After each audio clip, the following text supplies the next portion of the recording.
Hi hello welcome to price action పాత తెలుగు. ఈరోజు ఈ వీడియోలో నేను తీసుకున్న రివర్సల్ ట్రేడ్ని అనలైజ్ చేద్దాం. ప్రైజ్ అయితే మనకి ఇక్కడ నేను అనుకున్న టార్గెట్ని ఇచ్చింది, కానీ అంతలోపే ఏం జరిగిందో మీరే చూడండి. నేనైతే ఇండెక్స్ గ్రాఫ్లో సపోర్ట్ అండ్ రెసిస్టెన్స్ జోన్స్ని డ్రా చేసుకొని పెట్టుకున్నాను. అలాగే నాకు నా ప్రైజ్కి తగ్గట్టు సరిపోయే ప్రీమియమ్స్ని అబ్జర్వ్ చేస్తున్నాను. ఇక్కడైతే చూడండి, ప్రైస్ మనకి కాల్ సైడ్ ఒక అప్ ట్రెండ్ లైన్ ని డ్రా చేసింది, అలాగే put side down side trend line ని డ్రా చేసింది. అలాగే చూసుకుంటే మనకి ప్రైస్ పైన కూడా ఒక కాల్ సైడ్ ఒక డౌన్ ట్రెండ్ ని అయితే డ్రా చేసింది. ఇప్పుడు మనకి ఇది ఒక ఫ్లాగ్ గా అయితే మారింది. ఎవరైనా కానీ ట్రెండ్ లైన్ బ్రేక్ స్ట్రాటజీ వాడే వాళ్ళైతే ఈ ట్రేడ్ ని తీసుకోవచ్చు. ఎందుకంటే ఫ్లాగ్ ని బ్రేక్ చేసి call side price down side కి వస్తుందంటే పుట్టు సైడ్ పైకి పోతుందని అర్థం. అందుకని ఎవరైనా ట్రెండ్ లైన్ బ్రేక్ స్ట్రాటజీని వాడే వాళ్ళు ఈ ట్రెండ్ లైన్ బ్రేక్ అవ్వగానే మీరు పుట్టు సైడ్ ట్రేడ్ ని తీసుకోవచ్చు. ప్రైస్ అయితే చూడండి, ఇక్కడ put side higher highs form చేసుకుంటా పైకి వెళ్తూ ఉంది.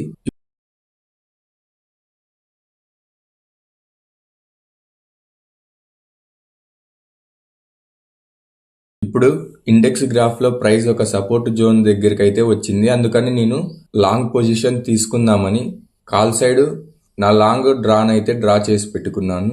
ఎప్పుడైతే ప్రైస్ ఇక్కడ ఉన్న పిన్ బార్ ని దాటి పైకి వెళ్తుందో అక్కడ నా ఆర్డర్ ని పెడదామని అనుకున్నాను. కానీ ప్రైస్ అయితే పిన్ బార్ వరకు వచ్చింది, కానీ పిన్ బార్ ని అయితే బ్రేక్ చేయలేదు. మళ్ళీ డౌన్ సైడ్ కి అయితే వెళ్ళిపోయింది.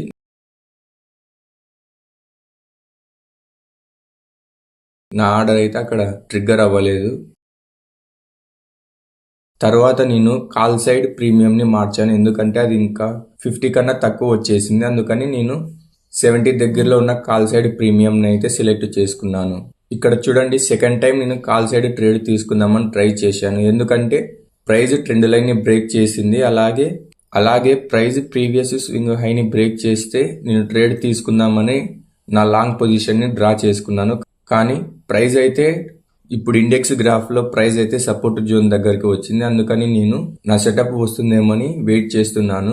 ఇప్పుడు చూడండి, ప్రైస్ ట్రెండ్ లైన్ అయితే బ్రేక్ చేసి, అందుకని నేను నా లాంగ్ పొజిషన్ ని డ్రా చేసి పెట్టుకున్నాను. ఇప్పుడైతే ప్రైస్ ప్రీవియస్ స్వింగ్ హైని బ్రేక్ చేస్తుంది, అప్పుడు నా ఆర్డర్ ని పెడదామని నేను వెయిట్ చేశాను. కానీ ప్రైస్ అయితే ప్రీవియస్ స్వింగ్ హైని బ్రేక్ చేయలేదు, ఇంకా డౌన్ సైడ్ కి వెళ్తూనే ఉంది. ఇక్కడ చూడండి, ప్రైస్ ఇంకొకసారి ఇండెక్స్ గ్రాఫ్ లో సపోర్ట్ జోన్ దగ్గరికి అయితే వచ్చింది. అందుకని నేను కాల్ సైడ్ ఎప్పుడైతే నా సెటప్ వస్తుందో అప్పుడు నేను బై చేద్దామని వెయిట్ చేస్తున్నాను.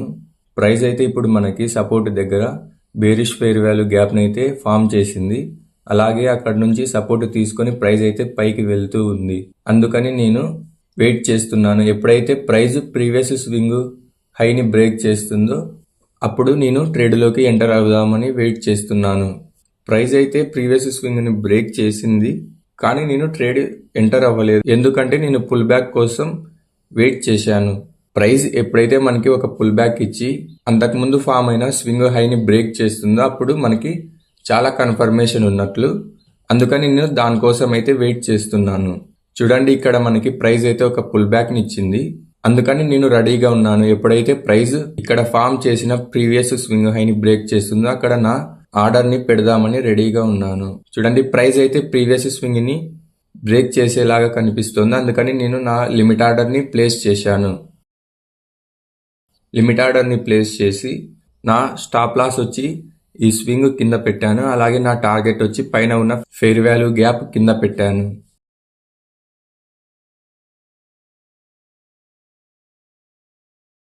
ప్రైస్ అయితే చూడండి, మనకి ఇప్పుడు 1:1 రేషియోని అయితే ఇచ్చింది. తర్వాత చూద్దాం ప్రైస్ 1:2 రేషియోని ఇస్తుందో లేదో.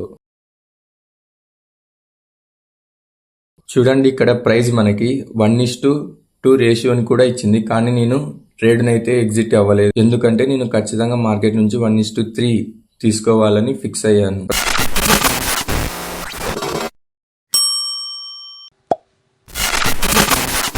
ప్రైస్ అయితే ఇప్పుడు మనకి 1:2ని కూడా దాటి వెళ్ళిపోయింది. చూద్దాం 1:3ని హిట్ అవుతుందో లేదో. నేనైతే నా స్టాప్ లాస్ ని ట్రైల్ చేశాను, ఎందుకంటే ఇక్కడ మనకి ప్రైస్ 1:2 కన్నా దాటిపోయింది. ఇప్పుడు ప్రైస్ రివర్స్ అయితే మ్యాక్సిమం స్టాప్ లాస్ని హిట్ చేసే ఛాన్సెస్ అయితే చాలా ఉంటాయి. అందుకని నేను నా స్టాప్ లాస్ని ఇక్కడ ఉన్న క్యాండిల్ కింద పెట్టాను. చూద్దాం ఇప్పుడు ప్రైస్ ఎలా బిహేవ్ చేస్తుందో.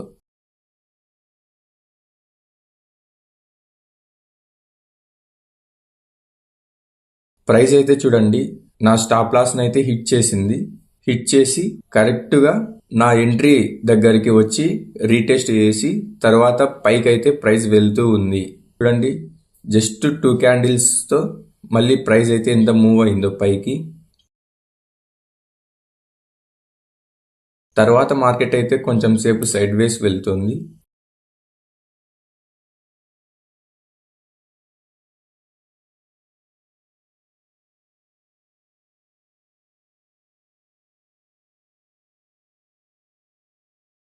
చూడండి, ఇప్పుడు మనకి ప్రైస్ అయితే 1:3 రేషియో అయితే ఇచ్చేసింది. కానీ నేను అంతకుముందే నా స్టాప్ లాస్ని ట్రైల్ చేయడం వల్ల కేవలం జస్ట్ 100 రూపీస్ని బుక్ చేసుకోగలిగాను. తర్వాత మీరు ఇక్కడ మ్యాజిక్ చూడండి, ప్రైస్ అయితే మనకి ఇక్కడ 90 పాయింట్స్ కంటే ఇంకా ఎక్కువ మూవ్ అయ్యింది. చూడండి రివర్సల్స్ ఎంత పవర్ఫుల్గా ఉంటాయో. మనం చాలా డీప్లో పట్టుకుంటాం అన్నమాట. చాలా డీప్లో పట్టుకోవడం వల్ల అవి మ్యాక్సిమం మనకి చాలా మంచి రిస్క్ టు రివార్డ్ రేషియోస్ అయితే ఇస్తాయి. ఎక్కువ రివర్సల్స్ నే ప్రిఫర్ చేస్తాను. హై రిస్క్ టు రివార్డ్ ఉన్న ట్రేడ్స్ ని మనం వీక్లీ 2 తీసుకున్నా చాలు. చూడండి, ఇలాంటి ట్రేడ్స్ మనం వీక్ కి 2 తీసుకున్నా చాలు. మిగతా 3 డేస్ మనకి ట్రేడ్ తీసుకోకున్నా పర్లేదు, ఒకవేళ స్టాప్ లాస్ హిట్ అయినా పర్లేదు. కానీ మనకి వీక్లీ ఇలాంటి ట్రేడ్స్ 2 తీసుకొని సక్సెస్ అయితే చాలు, మనం ఖచ్చితంగా ప్రాఫిట్ లో ఉంటాము. చూడండి, ఇక్కడ ప్రైస్ మనకి 90 పాయింట్స్ అయితే మూవ్ అయ్యింది. నేను ఒక లాట్ తీసుకుంటాను, 65 క్వాంటిటీ అంతే. ఇప్పుడు మనం 90 × 65 వేస్తే మనకి 5,850 రూపాయలు. కానీ నేను ఇందులో జస్ట్ 10 పాయింట్స్ కూడా బుక్ చేసుకోలేకపోయాను. 10 పాయింట్స్ అంటే మనకి 10 పాయింట్స్ ఇంటూ క్వాంటిటీ 65 వేస్తే మనకి 650 వస్తుంది. నేను 650ని కూడా బుక్ చేసుకోలేకపోయాను. నేను జస్ట్ 100 రూపీస్ని బుక్ చేసుకున్నాను అంతే. నేను నా స్టాప్ లాస్ని ట్రైల్ చేయడం వల్ల అది మంచి డెసిషనా లేకపోతే బ్యాడ్ డెసిషన్ అనేది ఖచ్చితంగా కమెంట్ సెక్షన్లో రాయండి. Thanks for watching. ఈ వీడియో మీకు యూస్ఫుల్ అయితే ఖచ్చితంగా మన ఛానల్ని సబ్స్క్రైబ్ చేసుకోండి. అలాగే మన వీడియోకి లైక్ చేయండి.